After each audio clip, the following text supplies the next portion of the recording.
Vous avez suivi la matière grise de l'intelligence. Nous ne sommes pas venus ici faire n'importe quoi.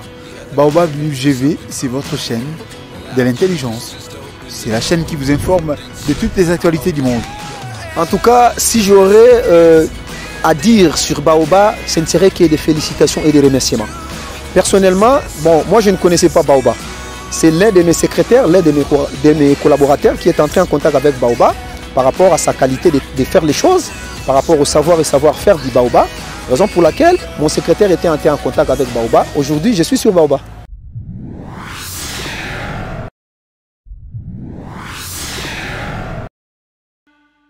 Bonjour et bienvenue dans Tête à Tête, l'émission de grandes interviews de France 24. Notre invité aujourd'hui est Corneille Nangaa, c'est l'ancien président de la commission électorale de RDC, la CENI. Et il est aujourd'hui à la tête de son propre parti, l'Action pour la dignité du Congo et de son peuple. Il vit en exil et il est avec nous depuis un lieu qu'il tient à garder secret pour des raisons de sécurité. Merci Monsieur Nangaa. Bonjour Monsieur Perelman. Vous avez récemment affirmé par écrit qu'il y avait eu un accord entre Félix Tshisekedi et Joseph Kabila lors de l'élection présidentielle très controversée de 2018. Vous affirmez qu'il s'agit d'un accord conclu juste avant la publication des résultats, devant témoins par les deux rivaux, donc, et validé par 3 chefs d'État. Est-ce que vous pouvez nous dire aujourd'hui, pour la première fois, exactement de quoi il s'agit ? En 2018, je confirme effectivement qu'il y a eu un accord. Et je confirme aussi le fait que non, le président de la République a menti. C'est du mensonge. Il aurait mieux fait de me regarder en face et qu'il le dise. Pourquoi ne l'a-t-il pas dit à Kinshasa? Il y a eu bel et bien un accord, et c'est cet accord qui a permis plus ou moins l'alternance pacifique, avec pour la toute première fois, après 60 ans d'indépendance, une remise et reprise entre 2 chefs d'État, un sortant et l'autre entrant. Je confirme qu'il y a eu bel et bien accord avant la publication des résultats. Alors, qu'est-ce qu'il y a dans cet accord? Il n'a pas été rendu public. Vous avez affirmé que vous en êtes l'un des rédacteurs. Que dit cet accord? Est-ce qu'il dit que Joseph Kabila et Félix Tshisekedi se mettent d'accord pour partager le pouvoir, alors que, d'après la CENCO, d'après beaucoup de pays occidentaux, l'élection n'a pas été gagnée par Félix Tshisekedi, mais par Martin Fayulu? Donc, ne revenons pas sur là. Je pense que ce n'est pas opportun de revenir sur la question de qui a gagné. Parce que de toute façon, la CENI a annoncé les résultats provisoires et les résultats définitifs ont été annoncés par la Cour constitutionnelle. L'accord était, en fait, la circonstance de 2018 est une circonstance exceptionnelle où, pour la toute première fois, on n'avait jamais eu une passation des pouvoirs. Et c'est la gestion de cette circonstance exceptionnelle où il y avait la conjugaison de plusieurs intérêts. Les intérêts de ceux qui étaient avec les différents candidats, les intérêts de la communauté internationale, mais ce qu'on a souvent oublié, les intérêts des forces de sécurité et de l'ordre. Bien entendu, la CENI devait jouer un rôle pour la paix, pour la passation pacifique du pouvoir. L'accord s'intitule l'accord pour la paix et la stabilité de la République démocratique du Congo. L'accord n'a violé aucune disposition de la Constitution, mais elle permettait la fluidité de cette passation de pouvoir. Et je confirme que l'accord a bel et bien eu lieu, mais M. Tshisekedi est habitué au parjure et à la négation, et je me demande pourquoi l'a-t-il dit à New York? Il devait le dire à Kinshasa. Qu'y a-t-il dans cet accord, Monsieur Nangaa? Je vous repose la question. Pourquoi est-ce que Félix Tshisekedi nie qu'il y a un accord? Si vous dites qu'il n'y a pas de problème, pourquoi ce secret? Pourquoi ce mystère? Il n'y a pas de mystère, il n'y a pas du tout de mystère. Dans les jours qui viennent, Monsieur Perelman, nous allons rendre public l'accord.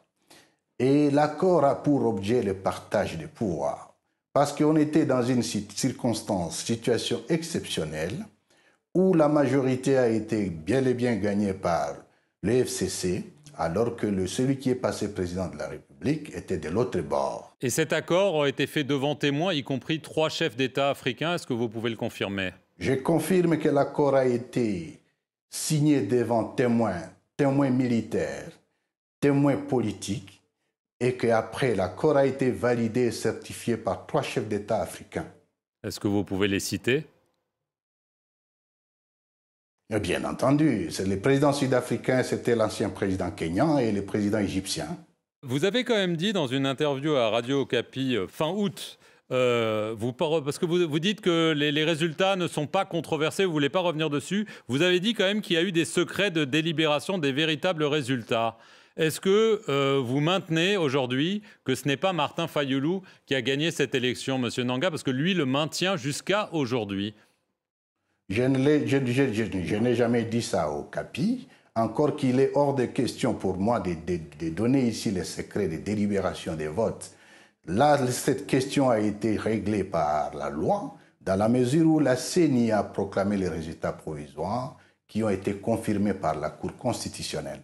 Le problème avec Marc, le problème dans cette histoire, laissez-moi le dire aujourd'hui, c'est qu'il y a eu beaucoup d'intervenants, comme je les ai cités au départ. Vous aviez la CENI, la Cour constitutionnelle. Vous aviez, bien entendu, l'ancien chef de l'État et les nouveaux chefs de l'État qui est en fonction. Vous avez les services de sécurité et la communauté internationale. C'était autant d'intérêts autour de la question. Alors, ce qui est souvent énervant est que ça soit la CENI seule, et donc le président de la CENI, l'ancien président de la CENI seul que je suis, et que je sois en train de payer la facture. Disons, mon adjoint ainsi que mon conseiller technique avons été sanctionnés par les Américains à cause de ça. Et aujourd'hui, on ne peut pas nier qu'il y a eu un accord. Et c'est ce qui est très énervant parce que ceux qui sont bénéficiaires, de ce qui est le premier bénéficiaire de cet accord, il devrait être sincère et être dans l'humilité de ne pas mentir. Il a menti. Mais ce que je ne comprends pas, Monsieur Nanga, c'est en quoi cet accord devait-il être secret? Si c'est juste un accord de partage de pouvoir, en quoi est-ce que ce serait un problème de le rendre public et pourquoi tant d'enjeux autour de ça? Monsieur Perelman, ce n'est pas à moi de vous apprendre que dans la vie des sociétés, les sociétés vivent des accords. Cet accord n'est pas un accord secret. Cet accord est un accord public. Il sera rendu public dans les jours qui viennent. Mais comme vous le dites vous-même, on est en 2023. Pourquoi est-ce qu'il n'a pas été rendu public au moment où il a été signé, début 2019? Quel était le problème? Il devrait être rendu public aujourd'hui parce que le premier bénéficiaire en nie l'existence. Ce qui est un mensonge. C'est ça plutôt le problème. Ces soutiens affirment que vous agissez ainsi aujourd'hui parce que déjà vous avez pris votre envol politique, si je peux dire, et d'autres affirment qu'il y a une dispute minière, que vous avez essayé d'obtenir des faveurs du pouvoir et qu'il n'y a pas répondu favorablement, et que c'est pour ça que vous vous vengez. Quelle est votre réponse à ces accusations contre vous? Les questions privées ne me concernent pas lorsque je prends mes positions politiques. Il est un fait que je suis en contradiction politique avec le régime de Tshisekedi et entre-temps, insérer la question minière ou les questions privées, ça n'a pas d'importance. Mais ce qui est sûr, une mine m'a été expropriée par M. Tshisekedi et la mine est aujourd'hui exploitée par sa famille biologique. Là n'est pas le problème. Ce qui nous concerne, c'est le Congo aujourd'hui. Où va le Congo? Le Congo est dans une situation qui est telle que nous risquons de le perdre. Parce que nous avons à la tête de l'État un pyromane, je dirais un président qui ne sait pas ce qu'il doit faire. Depuis son avènement au pouvoir, il n'a fait que violer la Constitution. Il a hérité d'un pays entier et aujourd'hui le pays est divisé. Des territoires entiers sont amputés de certaines entités. Et est-ce que ça doit continuer de cette façon? Je ne pense pas. Le tâtonnement avec lequel il gère la situation sécuritaire du pays nous montre qu'aujourd'hui, M. Tshisekedi, c'est plutôt un agent de la balkanisation du Congo. Et nous ne devons pas le laisser faire, nous devons le stopper. C'est cela notre combat.